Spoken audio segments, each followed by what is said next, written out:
Tudi vsem v mojem imenu, imenu Slovenske ljudske stranke. Kar nekaj časa nazaj, že ko sem ob predlaganih predlogih, idejah, ki jih je javno objavil gospod Virant, dejal, da je minister Virant zrel za interpelacijo. Zdaj prihaja ta čas, ko to interpelacijo vse tri opozicijske stranke tudi vlagamo v proceduro.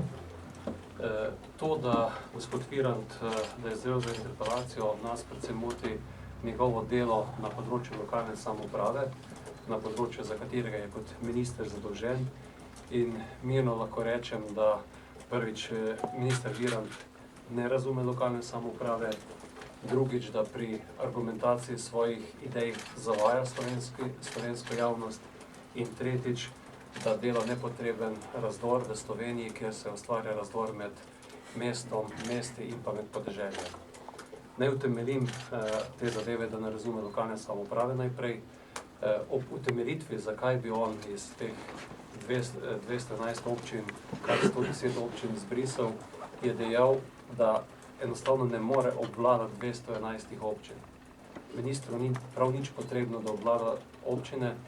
Občine obvladajo občani, od njih izvoljeni svetniki in pa župani, in država je dolžna samo zagotoviti dober formalni okvir, normalne pogoje financiranja, zato da lahko občine delujejo. In vse najbolj razvite evropske države, tiste predvsem tu v Srednji Evropi, s katerimi smo mi tudi zgodovinsko in sicer povezani, imajo lokalno samoupravo še bistveno bolj razdrobljeno, kot je naša, ker so to kljub temu države, ki so najbolje razvite in tudi imajo odgovor na krizne situacije, ko se država v njih znajde. Tudi listina o lokalni samoupravi je zelo jasna in ena od ključnih pridobitev, ki smo jih v Sloveniji pridobili, je to, da imamo lokalne skupnosti, občine, in če gledamo danes delo teh občin in pa razvoj Slovenije, kakšen je, mislim, da imamo v veliki meri se zahvaliti najprej modremu konceptu policentričnega razvoja iz 70. let, ki je že takrat temeljil, da je potrebno Slovenijo policentrično razvijati, in potem tudi modelu slovenskih občin, ki so v teh letih naredili res veliko delo, da je danes še vedno več kot 50% Slovencev živi na podeželju in da so ta območja tudi zanimiva za mlajše generacije, kar je osnova in je sicer eden največjih problemov v Evropski skupnosti, da se že več kot polovica ljudi koncentrira v metropolah in velikih mestih. Mi imamo tu eno, po mojem globokem prepričanju, največjih prednosti, ki jih imamo, in v tem delu še enkrat rečem, da ne razume lokalne samouprave. Drugič, da zavaja slovensko javnost. Najprej je bila številka 200 milijonov bomo prihranili s tem. 200, v teh 110 občinah živi približno 300 tisoč ljudi. Kot vidite, je primerna poraba oziroma ta glavarina tam dobrih 500 evrov. Tam nekje 700-800 evrov po človeku je te porabe brez investicij, ki so v veliki meri odvisne od evropskega denarja, pa tudi od različnih zadolževanj. 300 tisoč ljudi krat 700 evrov je 200 milijonov. Gospod Virant je očitno ocenil, da za te ljudi, če bodo potem v nekih drugih občinah, več ne bo potrebnih sredstev.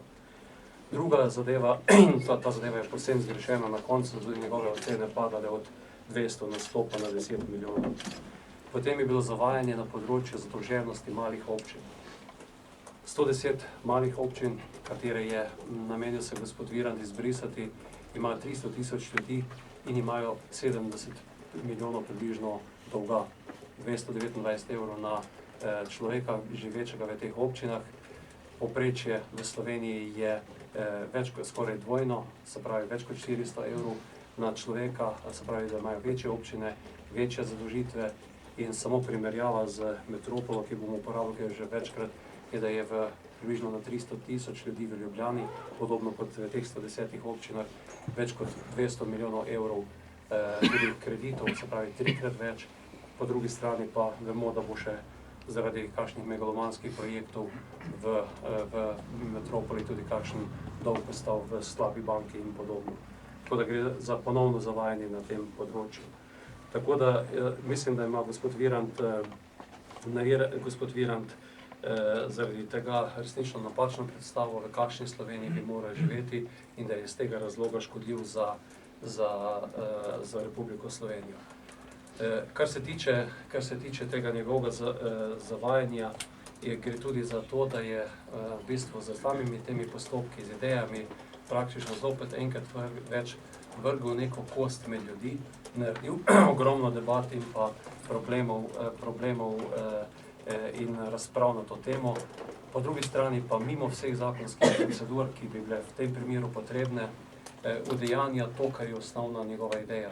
Udejanja ga skozi dokumente, ki sprejemamo v tem tednu v državnem proračunu, v zakonu o izvrševanju proračuna sta dve sporni določili, s katerimi jemlje praktično veliko te finančne suverenosti, predvsem tem manjšim občinam, to je zmanjšanje glavarine in pa na drugi strani tudi zmanjšanje tega tako imenovanega 21. člena, ki je vgrajen v samo financiranje lokalne samouprave zato, da se tudi sponderira v ceni in tudi s finančnimi sredstvi povrne to, kar imajo občine z velikimi površinami, več nalog na področju cestne infrastrukture, na področju prevoza otrok v šolo, na področju ostale komunalne infrastrukture.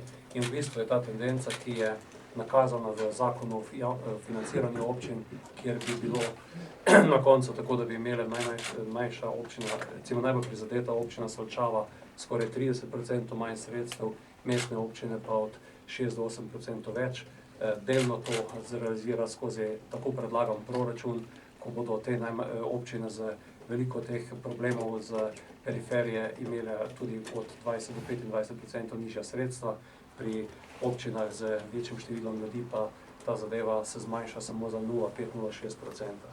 Tako da gre resnično za probleme in v tem delu tudi, kot sem že dejal, ustvarja ta navidezen nepotreben spor. Jaz sem vedno že dejal, moje glavno mesto je Ljubljana, ne glede na to, ali sem danes jaz, ne vem, predsednik neke stranke ali Ljubljani župan, nekdo, ki mogoče komu ne odgovarja ali pa tudi odgovarja, tudi jutri, pa čez 10 let bo še vedno to glavno mesto Slovenije in v tem primeru bi bilo potrebno tudi graditi kohezivnost družbe, ne pa na takšen način zopet polarizirati državo in enkrat goditi enemu, enkrat drugemu, predvsem pa nekemu javnemu mnenju, ne glede na to, kakšno škodo bi lahko za tako koncepirano lokalno samoupravo storili v Sloveniji. Celo vrsta je bilo še teh stvari, ki so bile nakazane tudi na tem področju financ izpostavljenih, do vseh teh zgodb, ki so nazadnje prav bizarne, da nekdo, ne vem, zamudne obresti ponuja na leto naprej. Tako da malce v šali, pa malce zares, ko smo debatirali o tem, da bi bilo za Slovenijo najceneje, če bi gospod Virant to za eno leto plačal dopust. Letalske karte mislim, da ima že priskrbljene po nizki ceni, zagotovo pa je škoda, ki jo bo naredil, če bo vlada realizirala to zadevo, da bo tam 70-80 milijonov plačanih, za teh milijonov plačane zamudne obresti, je to, ne vem, tam 3-4 milijone evrov škode in minister vlade Republike Slovenije enostavno to ne sme narediti. In tudi sicer tista anekdota, da ko minister Virant začne pogajanja, se primite za denarnico, davkoplačevalci še vedno zelo drži. Tako da jaz mislim, da resnično je več kot evidentno, da dela škodo in da v marsičem ne izpolnjuje pogoje, da bi bil minister vlade Republike Slovenije in upam, da to vidi tudi koalicija, ne samo opozicija.